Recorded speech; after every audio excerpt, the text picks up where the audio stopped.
Fala galera, tudo bem com vocês? Salve, salve! Eu me chamo Ramon, sou professor de Biologia, tá no ar mais uma videoaula e nessa videoaula a gente vai tratar sobre lipídios. Lembrando que essa é a nossa aula número 2 sobre lipídios. Na nossa aula número 1, que foi a aula anterior, a gente tratou basicamente das funções e características gerais dos lipídios. Nessa aula em particular a gente vai tratar sobre classificação e características bioquímicas dos principais grupos, tá? Então se tu quer saber um pouco mais sobre classificação dos lipídios, então chega mais!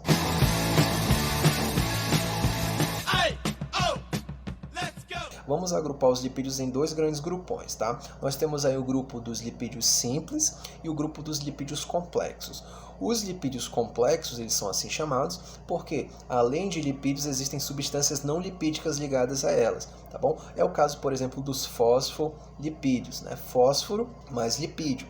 Bom? Mas também temos os lipídios simples, né? São simples porque eles são formados apenas por ácidos graxos, por exemplo. Nós temos aí o grupo dos glicerídeos, que são os óleos, que são as gorduras. Nós temos o grupo dos cerídeos, que são as ceras, e o grupo dos esterídeos ou esteróis, que são lipídios precursores de substâncias muito importantes nos processos fisiológicos. São esses que são lembrados nos vestibulares, são mais cobrados, portanto, tá? Então vamos começar pelos glicerídeos. Quando a gente pensa em glicerídeo, tu vai lembrar de quem, cara? Tu vai lembrar de óleo e tu vai lembrar de gordura, tá? Então, óleo e gordura são exemplos de glicerídeos. Todo glicerídeo, gente, ele vai ser quimicamente formado sempre por um álcool, tá? Mais um ácido graxo.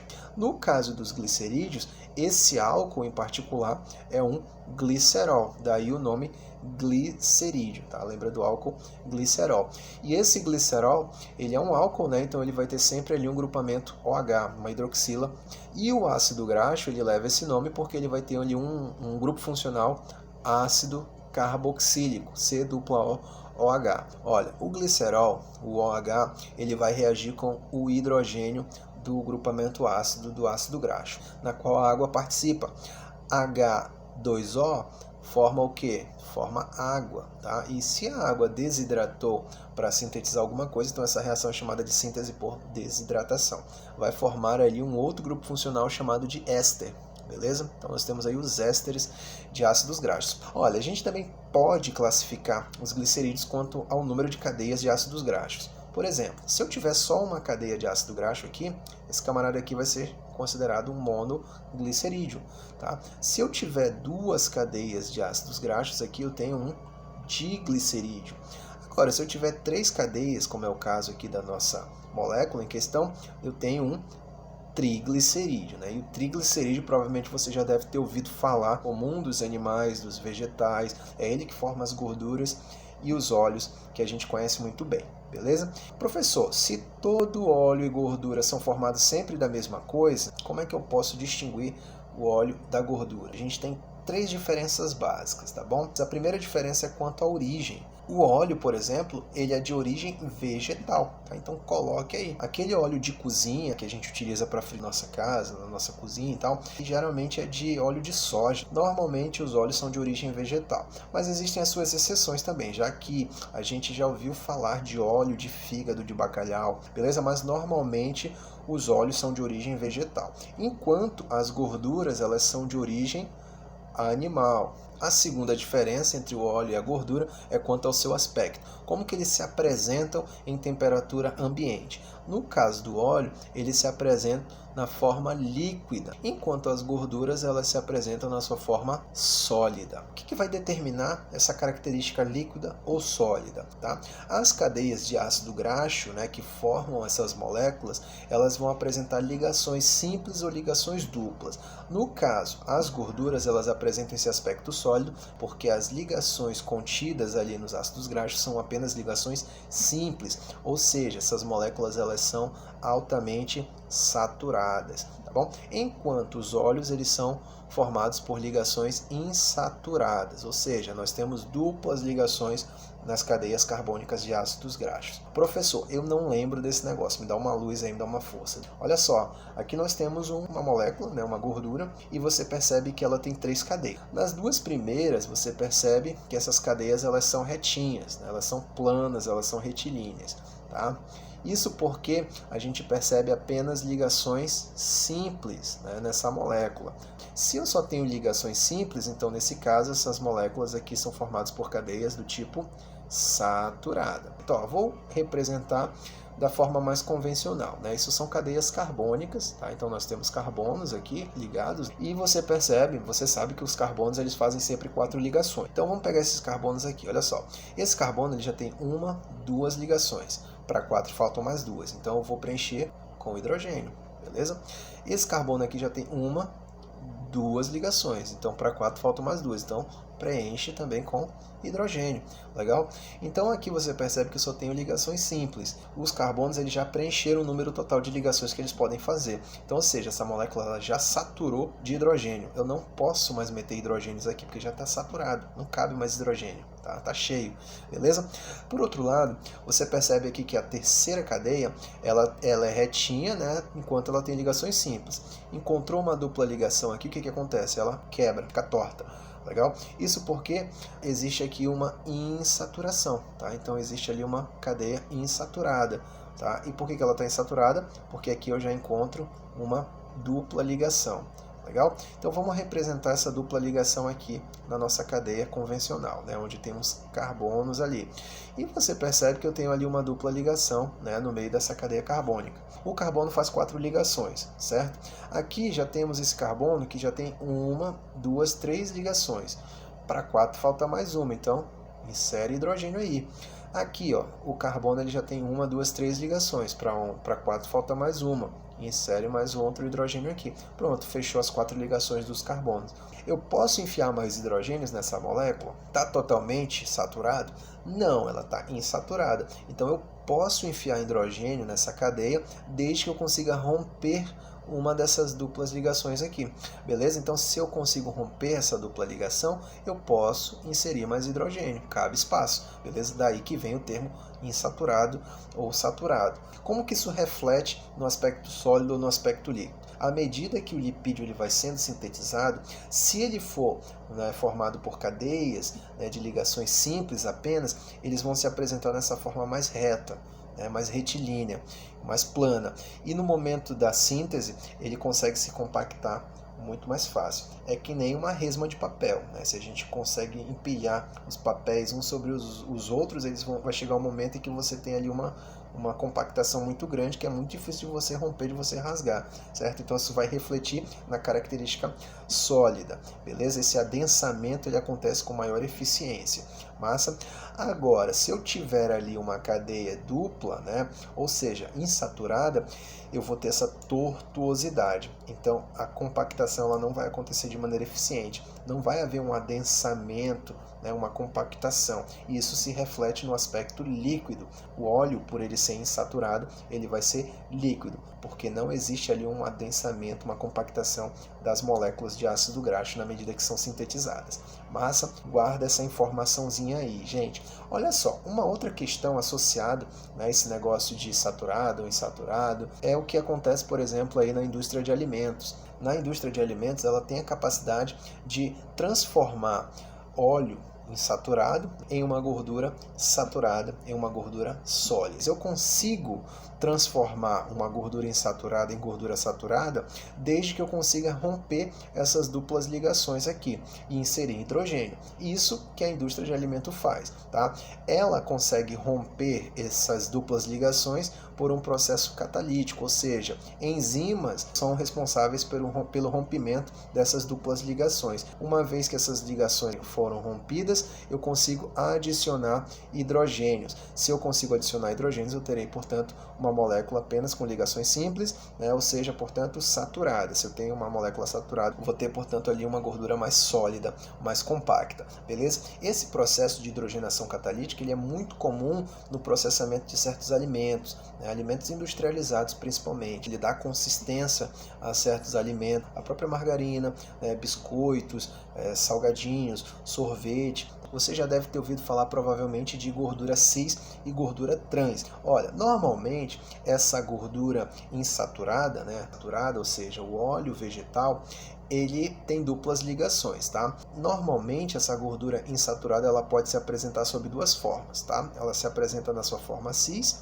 e ela pode se apresentar na sua forma trans, né? E ela tem duplas ligações, né? Quando eu estou falando de uma molécula insaturada. Esses hidrogênios, no caso da conformação cis, eles ficam voltados para o mesmo lado, né? Ou fica os dois para cima, ou fica os dois para baixo. É o que a gente observa, por exemplo, aqui, ó. Essa primeira molécula aqui é uma gordura insaturada do tipo cis. E você percebe que aqui onde eu tenho a dupla ligação, os hidrogênios eles estão voltados para o mesmo ladinho. Quando eu tenho a configuração do tipo trans, a gente percebe o quê?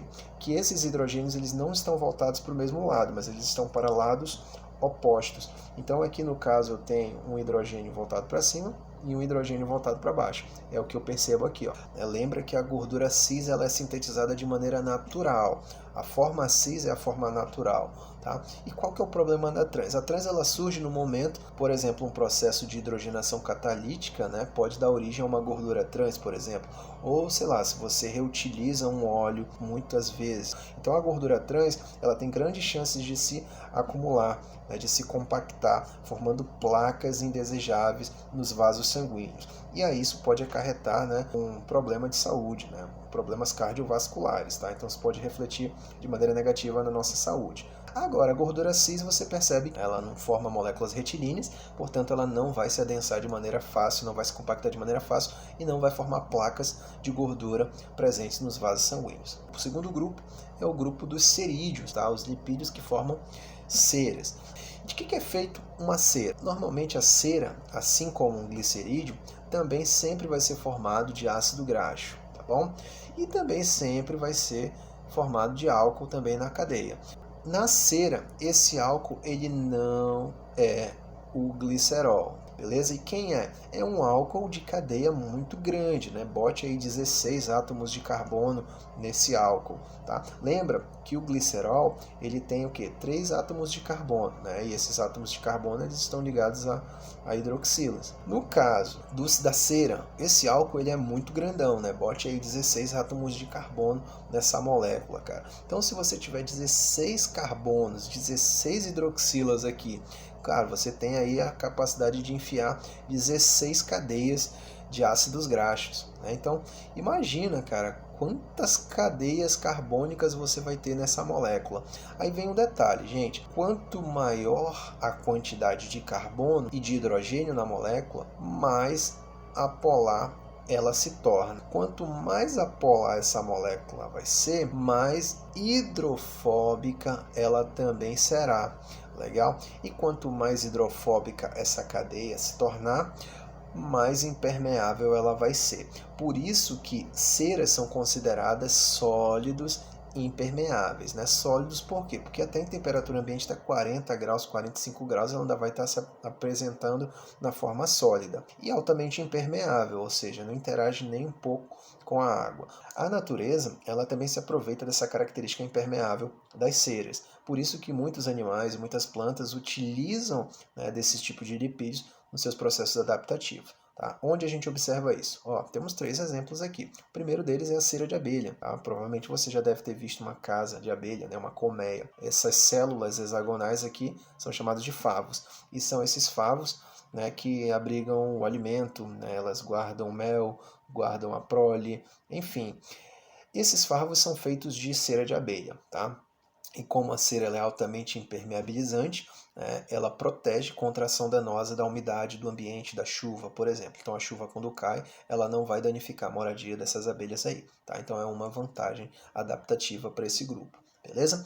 Outro exemplo onde a gente pode observar essas ceras é que alguns vegetais eles possuem na superfície das suas folhas uma espécie de cera. Essa cera a gente dá o nome de cutícula. Tá? Então a cutícula é um tipo de cera e essa cera ela fica presente na superfície das folhas. Lembra que é pelas folhas é que ocorre um processo chamado de transpiração vegetal e na transpiração ocorre a eliminação de água. Legal? Então pense num vegetal que vive numa região muito seca, por exemplo, um vegetal que vive numa região desértica, exposto ao sol. Então a tendência dele é transpirar e perder grandes quantidades de água. Mas os vegetais eles conseguem sobreviver a essas regiões extremas, né, de temperatura graças à presença de ceras na superfície das folhas, tá bom? Impedindo a perda excessiva de água para o meio ambiente, tá? Então também é um exemplo de adaptação. A gente também pode encontrar ceras dentro do nosso corpo, por exemplo, as glândulas sebáceas, elas produzem ceras. Essas ceras, elas também nos protegem contra a perda excessiva de água. Mas a gente também lembra muito da cera de ouvido. E o cerume é a cera do ouvido. Então, a cera de ouvido, ela protege contra a umidade ali nessa região do nosso ouvido, onde está ali a nossa membrana timpânica ou tímpano. Massa? Então, galera, vamos nos encaminhando aí para o nosso terceiro e último grupo dos lipídios, e esse grupo é o grupo dos esteroides, tá bom? Esteroides é uma classe inteira de lipídios que tem como característica principal ali a presença de um núcleo esterol. A gente lembra de um representante em particular. Esse representante é o colesterol. O colesterol ele representa o grupo dos esteroides. Ele é o mais conhecido, mais solicitado e mais lembrado, portanto, nas provas de vestibular. Tá bom? O colesterol ele é formado ali por um álcool, né, um OH, uma hidroxila que está ligada em 4 anéis fusionado. Olha só, o colesterol, gente, ele é precursor de hormônios, tá? Existe ali uma classe de hormônios chamados de hormônios esteroidais. E desses hormônios esteroidais a gente tem ali os hormônios sexuais, a gente também tem aí os hormônios adrenais, né? São alguns exemplos de hormônios à base de colesterol. Os testículos eles produzem um hormônio chamado de testosterona. Os ovários eles utilizam o colesterol na síntese do estrógeno, tá? Da progesterona. São exemplos, portanto, de hormônios sexuais muito importantes nos processos de reprodução e caracterização do masculino e do feminino, beleza? Então, o colesterol ele é muito importante na movimentação das membranas. Ele está presente ali nas membranas celulares das células animais, que as membranas plasmáticas são formadas basicamente de fosfolipídios. Não é? Beleza, mas no caso das células animais existe também o colesterol, e o colesterol ele é muito importante para dar fluidez à membrana. Lembra que a membrana ela não é uma coisa estática, né? Ela se movimenta ali, e essa movimentação, essa fluidez, ela se dá graças ao colesterol. Além disso, o colesterol ele é precursor da vitamina D. Lembra que essa vitamina D ela é produzida no nosso fígado numa forma inativa, né? Chamada de vitamina D. E essa vitamina D, uma vez que ela interage, né, com a luz, né, com os raios ultravioleta, do sol, por exemplo, ela é capaz de se converter em uma vitamina ativa, chamada de colecalciferol, tá bom? Conhecido como vitamina D3. Cole faz referência à participação do colesterol. Calciferol, né? Cálcio, faz referência a cálcio. Então você lembra que essa vitamina ela tem importância na absorção do cálcio pelo nosso organismo. E lembra que o cálcio ele é importante na saúde dos nossos ossos, já que ele faz parte da composição da matriz óssea, tá? Então lembra disso aí. Então vamos lembrar o seguinte, o colesterol ele é exclusivo de células animais, tudo bem? Ele é sintetizado no fígado. Planta tem colesterol? Planta não tem colesterol, mas ela tem uma substância semelhante chamada de fitosterol. Os fungos, eles também têm uma substância semelhante, mas a gente chama de ergosterol. Então, portanto, se eu me alimento de planta, se eu me alimento de um cogumelo, essas substâncias serão convertidas no nosso fígado em colesterol. O fígado, ele produz aí cerca de 70% do total de colesterol do teu corpo, tá? 30% restante é fonte exógena, então a gente adquire através da alimentação.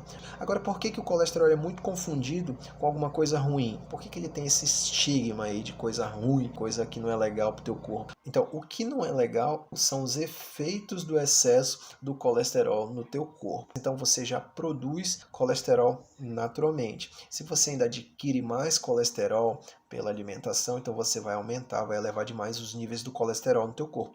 E o nível aumentado demais, ele vai interferir no processo de assimilação do colesterol pelas tuas células. E aí já não é legal. Provavelmente você já deve ter ouvido falar de colesterol bom e de colesterol ruim, não é? Acontece que não existe colesterol bom e nem colesterol ruim. O colesterol ele é o mesmo. O que existe é uma relação do colesterol com os transportadores dessa substância. Então, provavelmente você já deve ter ouvido falar de HDL e de LDL. HDL e LDL são transportadores, né? São chamados de lipoproteínas, tá? Ou seja, são proteínas associadas a esses lipídios. E essas lipoproteínas elas têm a função de fazer o transporte das substâncias lipídicas pelo teu corpo, pelo teu sangue. Então, o HDL e o LDL, eles transportam colesterol, transportam fosfolipídios, transportam os triglicerídeos via sangue, tá bom? Mas vamos lembrar um detalhe, gente. Os esteroides, os lipídios de modo geral, eles são substâncias apolares. São apolares. Por eles serem apolares, eles são substâncias hidrofóbicas, ou seja, eles não interagem bem com a água, eles não têm dificuldade de interação com a água, eles não se misturam com a água. Mas tudo no corpo é transportado via sangue. E o sangue, ele tem um plasma ali, o sangue é líquido, o sangue tem água. Então é muito difícil transportar a gordura via sangue. Como que o corpo ele resolve essa parada? Aí que entra as lipoproteínas. São elas que vão transportar as gorduras pelo teu sangue. Tá? Então aqui dentro está o colesterol, aqui dentro está os triglicerídeos e essa bolhazinha que ela tem a proteína como principal agente transportador. Ela é muito importante porque ela tem dois caráteres. Ela tem um caráter polar e ela tem um caráter apolar ao mesmo tempo. Tá? Então o caráter polar é a capacidade que ela tem de interagir com a água e o caráter apolar ela interage com o lipídio. Qual que é a relação aí do HDL e do LDL quanto a um colesterol bom ou um colesterol ruim? HDL vem de High Density Lipoprotein, ou seja, são lipoproteínas de alta densidade, HDL. Tá? E o LDL é uma sigla em inglês que significa Low Density Lipoprotein, ou seja, são lipoproteínas de baixa densidade. O que isso tem a ver com colesterol bom ou colesterol ruim? Você já deve ter ouvido falar que os LDL são considerados ali colesterol mau, não é isso? E que o HDL é considerado colesterol bom.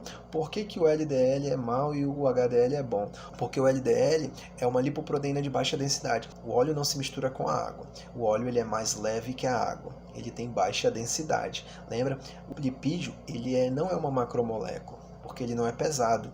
A proteína ela é pesada. Ela tem uma alta densidade. Lembra disso? Pois é, se eu pego aqui o LDL, que diz que é uma lipoproteína de baixa densidade, significa então que nessa lipoproteína eu tenho muito mais gordura do que proteína. Então, essa gordura aqui ela pode se acumulando, reage facilmente com os vasos lesionados, formando placas de ateroma. Aqui a gente tem aqui uma placa de gordura. Essa placa de gordura, essa gordura aqui que vai se acumulando, a gente chama de ateroma. E esse ateroma ele vai se acumulando, vai estreitando os vasos, impedindo ali o fluxo normal do sangue, certo? Se esse ateroma ocorre num vaso coronário, uma artéria coronária ali que irriga o teu coração, se isso estreitar demais, não vai chegar nutriente suficiente no coração, provocando um infarto do miocárdio. Então, ou seja, o LDL está associado a doenças cardiovasculares, por essa grande quantidade de gordura ficar ali se acumulando e estreitando os vasos. Isso aqui não é legal. Beleza? Já o HDL, ele é considerado bom por quê? Porque ele transporta normalmente fosfolipídios pelo teu corpo. Ele leva ali do fígado para as células. Mas se ele vê no metade do caminho ali essa gordura proveniente do LDL, ele faz uma boa ação de carregar, de transportar essa gordura, devolvendo para o fígado. E o fígado ele vai lá e metaboliza. Então ele é considerado um colesterol bom. E por que ele é de alta densidade? Porque a gente percebe que ele tem menos gordura e mais proteína. As proteínas são mais pesadas, elas são mais densas, então aqui eu tenho uma lipoproteína de alta densidade. Então essa gordura aqui ela não se acumula, ela não forma placas, portanto não está associado a doenças cardiovasculares, tudo bem? Essas lipoproteínas elas são complexas e para você se livrar dos LDLs você tem que fazer muitos exercícios aeróbicos, tá bom? Consumir grandes quantidades de gordura insaturada. Pessoal, espero que vocês tenham entendido, a gente vai ficando por aqui, tá? Vamos aguardando as próximas videoaulas, um forte abraço e tchau, tchau!